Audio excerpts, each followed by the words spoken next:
여러분 안녕하십니까? CTV 뉴스 박은결입니다. 겨울 공기가 한층 더 차가워졌습니다. 요즘 주변을 보면 독감으로 힘들어하는 분들이 적지 않은데요. 갑작스러운 찬바람에 몸이 먼저 반응하는 시기인 만큼 따뜻함을 잘 지켜 건강한 일상을 이어가시길 바랍니다. 12월에 문을 여는 첫 CTV 뉴스 시작하겠습니다.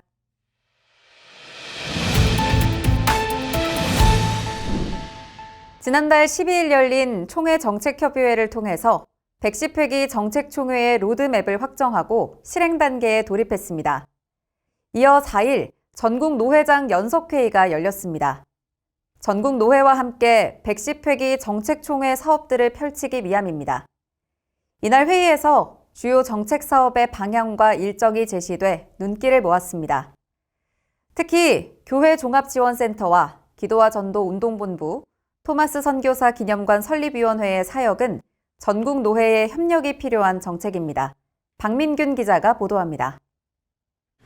명실상부 정책총회가 되기 위해서는 총회의 정책협의회만으로는 안 되겠다. 각 노회에도 정책협의회가 필요하겠다 해서 각 교회와 노회의 정책들이 총회에 반영되게, 또 총회의 정책이 각 노회와 교회에 반영될 수 있는 하부 조직까지 전국적인 조직을 갖추려고 합니다. 함께하는 정책총회, 여러분들 마음으로 함께 도와주시고 노회도 이 일에 같이 좀 마음을 더해 주시기를 진심으로 부탁드립니다. 전국 노회장들이 110회기 주요 사업을 듣고 정책총회를 위해 동역할 내용들을 확인했습니다. 연석회의에 참석한 노회장들에게 총회장 장봉생 목사는 교회를 위한 총회가 되기 위해 노력하고 있다고 말했습니다. 하지만 총회의 노력만으로 한계가 있습니다. 목회 현장의 상황을 가까이에서 파악하는 노회들도 변해야 한다고 말했습니다. 총회에서 정책협의회를 열어 상비부와 위원회 및 기관들이 소통하고 협력 방안을 마련한 것처럼 노회들도 각 부서들이 모여 교회를 위한 정책협의를 해달라고 요청했습니다. 노회들이 정책협의회에서 논의한 내용을 총회에 건의하면 총회는 더욱 교회를 위한 정책을 마련할 수 있기 때문입니다. 이어 110회기 핵심 사역들을 설명하고 노회들의 협력을 요청하는 시간을 가졌습니다. 교회종합지원센터, 기도와 전도운동본부, 목회자 연금 활성화, 그리고 여성강도사 헌법 개정을 위한 노회 수의 요청 등이 이어졌습니다. 20년 만에 전면 개편한 총회 전산 시스템, 가이스의 활용 방법도 소개했습니다. 언제나 어디든지 찾아가서 함께하는 귀한 사역을 하려고 합니다. 그리고 총회 홈페이지에 들어가셔서 접수를 하시면 바로 저희 위원회의 소집을 통해서 전문가를 연결해서 해결하는 그런 사역을 하고 있습니다. 코로나 이후에 침체된 교회와 또 환경을 극복하기 위해서 교회 본질적인 사역인 기도와 전도 운동을 감당하려고 합니다. 교회가 회복되고 부흥될 때 우리 교단이 새로워지고 한국교회가 변화될 것을 믿습니다. 우리 노회장님들, 서기 목사님들 많은 동참과 협력을 부탁을 드리겠습니다. 새롭게 개발된 우리 총회 전산 시스템 완성을 했습니다. 대부분의 기능이 휴대폰으로 가능한 그런 상황입니다. 노회에서 이런 프로그램 사용법을 좀 와서 알려줬으면 좋겠다 이러면 저희가 직접 가서도 할 테니까 꼭 사랑을 가지고 기대와 기도를 해주시는 마음으로 함께 해주시면 좋겠습니다. 총회는 2026년 토마스 선교사 순교 160주년을 맞아 토마스 선교 기념관 건립을 추진합니다. 중책을 맡은 태준호 장로는 누구보다 우리 교단이 토마스 선교사를 기념해야 한다고 강조했습니다. 백령도에 130년대부터 우리 합동 교단만 10개 교회가 지금도 사역을 하고 있습니다. 2026년도 9월 1일 날 완공을 해서 하나님 앞에 이 준공을 하려고 합니다. 우리 노회장님들께서 기도해 주시고 또 이 일에 적극 협력해 주시면 저희 기념관이 존재하는 한 함께 해 주신 노회, 교회 함께 새겨서 저희들이 은혜를 같이 나누려고 합니다. 많은 관심과 부탁 올리겠습니다. 감사합니다. 전국 노회장 연석회의는 110회기 정책총회를 노회와 함께 이뤄가기 위한 자리였습니다. CTV 뉴스 박민균입니다.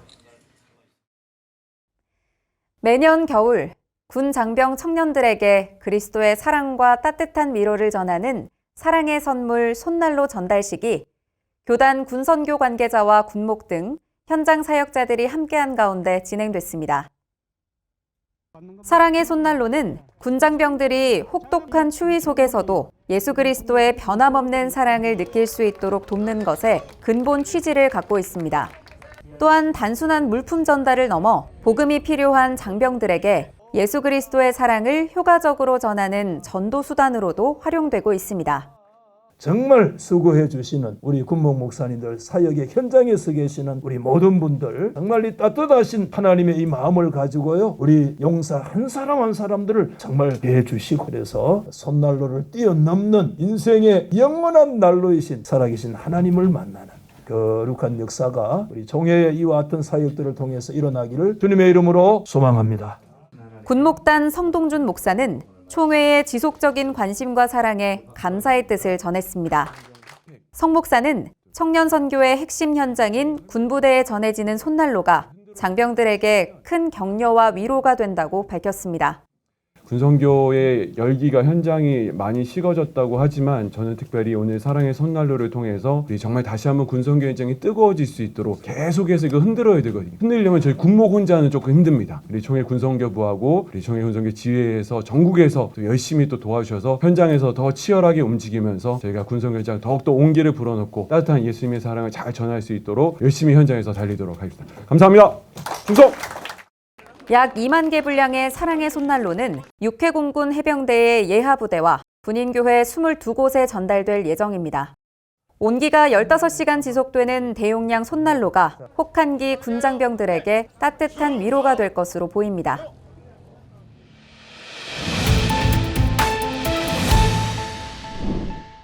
여러분이 출석 중인 교회에서 만약 담임 목사를 청빙하려고 한다면 어떤 점을 가장 큰 기준으로 보시겠습니까? 목회데이터 연구소가 진행한 설문조사에 따르면 응답자의 상당수가 청빙의 우선 기준으로 목회자의 설교 능력보다는 인격과 인성을 꼽았다고 합니다. 담임 목사 청빙을 향한 달라진 시선, 김희돈 기자가 보도합니다. 지난해 열린 목회자 수급정책 컨퍼런스 발표 자료에 따르면 예장 합동총회는 향후 10년 동안 약 7,800명의 목회자가 은퇴하는 것으로 예상됩니다. 이는 전체 교회의 약 70%에 해당하는 규모로 사실상 대부분의 교단 산하 교회가 새로운 담임 목사 청빙을 준비해야 한다는 뜻입니다. 그렇다면 성도들은 어떤 목회자를 기대하고 있을까?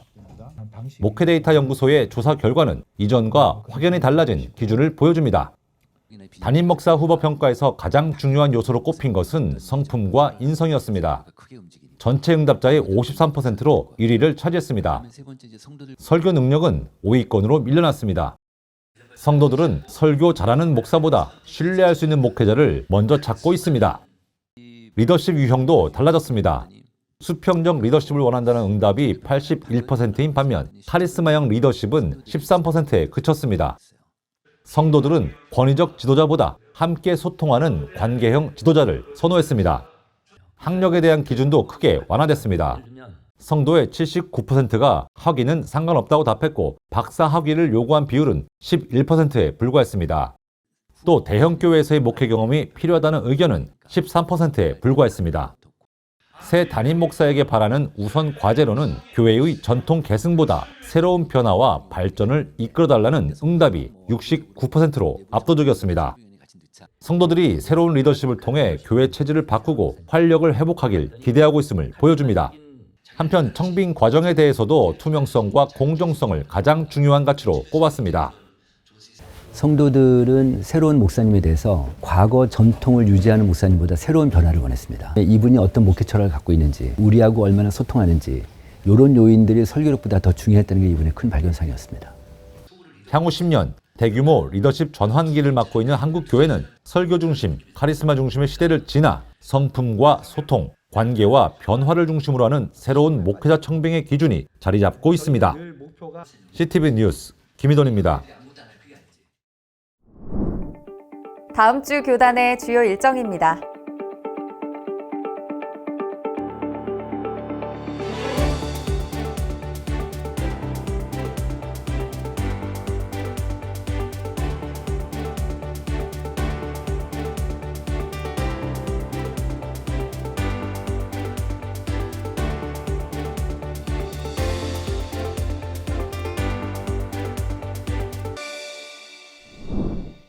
오늘 소개해드린 것처럼 한겨울 추위 속에서도 묵묵히 임무를 수행하는 장병들에게 가장 큰 힘이 되는 선물은 작은 온기라고 합니다.